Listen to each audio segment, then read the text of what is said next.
We'll start in a standing position and then go into a nice deep forward fold, grabbing the elbows and really sinking into this stretch, especially if it's your first stretch of the day. We'll be going into some internal and external rotation of the hip. From here, you're going to walk your hands out to a nice tall plank. And then you're going to push back into a downward dog, pedaling out the feet, really pushing through the arms and shoulders, shifting forward for another plank, really shortening that front body, and then pushing back into that downward dog. Stay here as long as you need. And when you're ready, you're going to extend your right leg, hook it back so that you're opening up that right side, keeping both arms on the floor. Just let the legs sort of stretch out that torso and the hip. And then that same leg is going to come forward into a pigeon pose. Keeping the arms straight, you're just going to rock into the hip, kind of breaking it in a little bit here. Take your time as long as you need.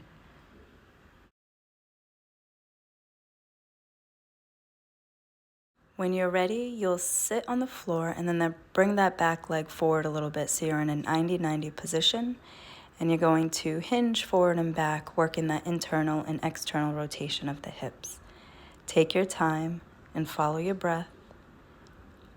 Do this as many times as you want. Here I'm doing it 3 times in each direction.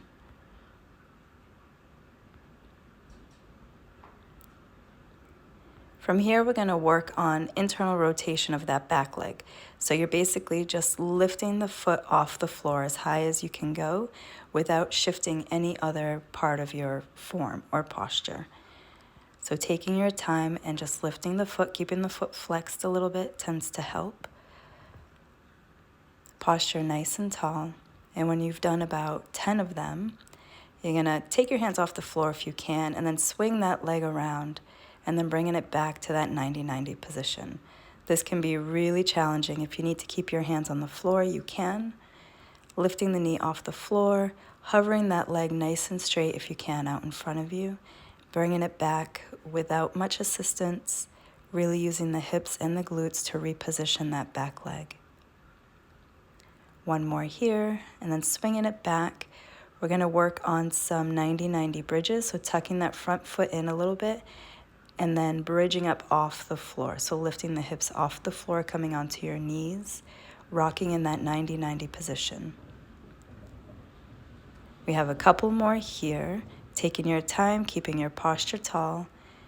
And then you could place your hands on the floor, get your legs back into that tall plank position, and then sit back into that downward dog, shifting forward into a tall plank again, shifting back into a downward dog, and we're going to switch sides. So left leg extends up and hooks back, adding some weight to stretch through that entire torso and hip. Keeping both hands planted on the floor, breathing through this, really allowing that leg to add some resistance.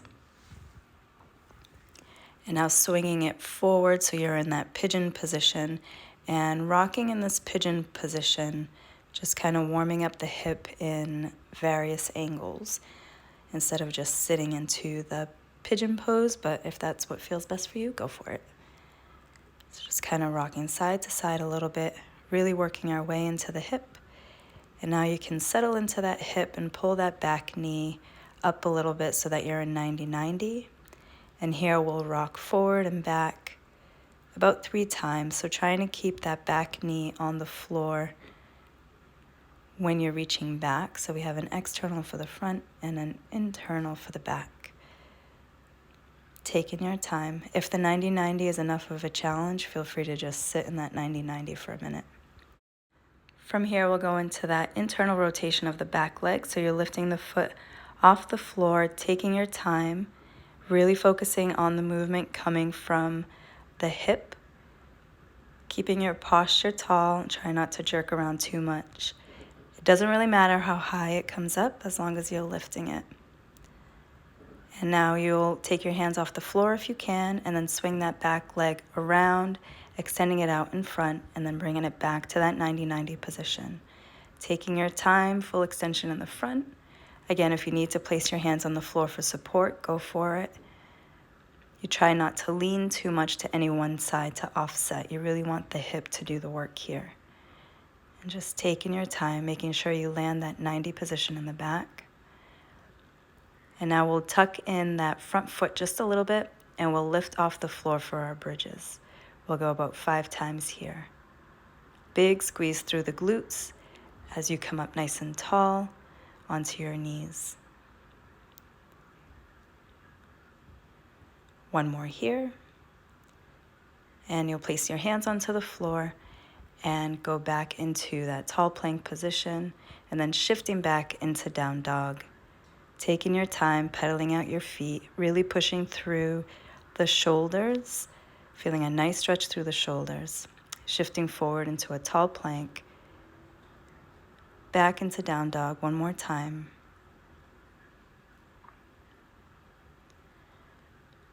And then one more shift forward into tall plank, and you'll bring your knees to the floor. Sit back into a child's pose. And here I want you to think about inching your fingers forward as much as you can, adding a big stretch through the back and the shoulders, breathing into that rib cage. Now you can shift forward and you're going to extend one leg out to the side, rock back onto the heel, and then turn that extended foot up toward the ceiling. And then you'll rock back, and then you'll externally rotate that extended leg, rock back, and rotate. We got a couple more here.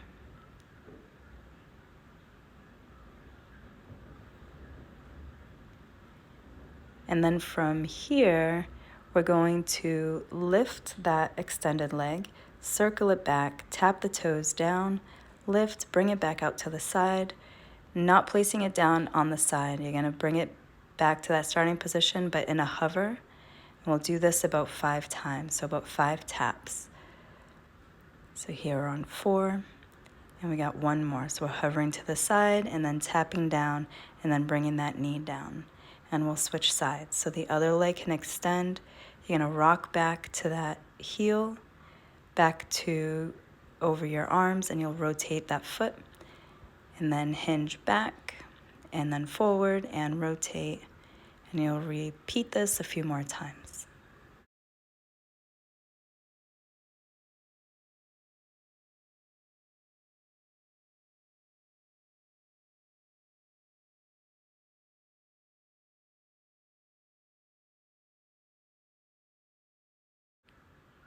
From here, we'll lift that leg, circle it back, tap the toes down, keeping that leg nice and long, lifting it up and bringing it back out to the side, only tapping down in the back, trying to hover out to the side, really working that hip. We got a couple more taps here, so swinging it to the side, swinging it back with a tap, and then one more time, tapping the toes down, and then coming back onto your hands and knees. From here, you'll get a quick child's pose, and then we're just going to separate the knees so that you are getting an adductor stretch or your inner thighs. So this one I like to rock back and forth a little bit. So you're going to shift your hips back so you're kind of easing into that stretch and then sort of releasing it by rocking forward. And just kind of noodle around here and try to find exactly what you need. I find that keeping the feet more in line with the knees gets a little bit of a deeper stretch than if the feet are together. So when you're ready, you're going to come up onto your hands and just prop up so that you are still in a wide stance but on your feet. We're going to do some T-spine rotations here. So you're going to get a nice big stretch, gently push the floor away with one arm as you rotate the shoulders, reaching for the ceiling with the other arm. Make sure that you're actually turning the shoulders and the rib cage and not just flinging your arm back. Every time you come down to center, really sink in and try to get a deeper stretch, and then a nice big reach up to the ceiling.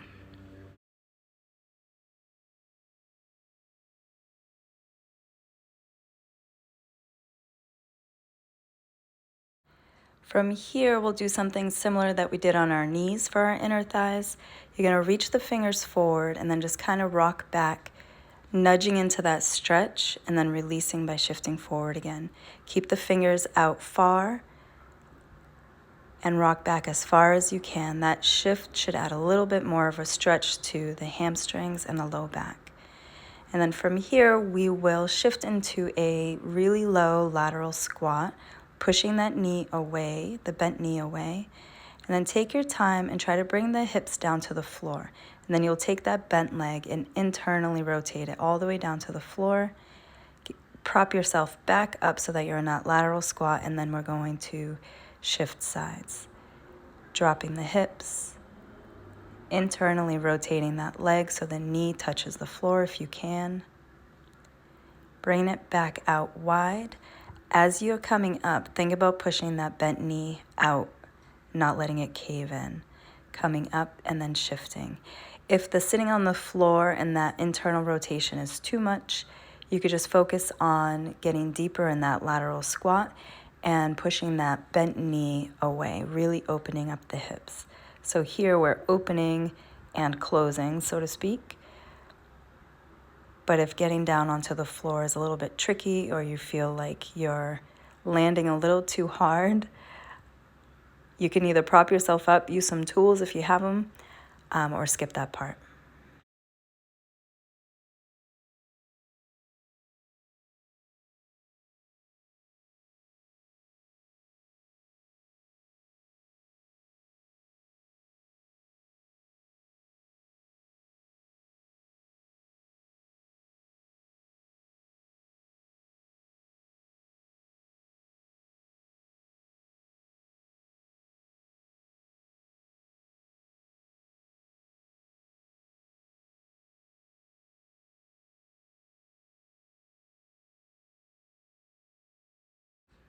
We have our last one here, so we're going to sit, press that knee down to the floor, open up that hip again, and then come up into that lateral squat.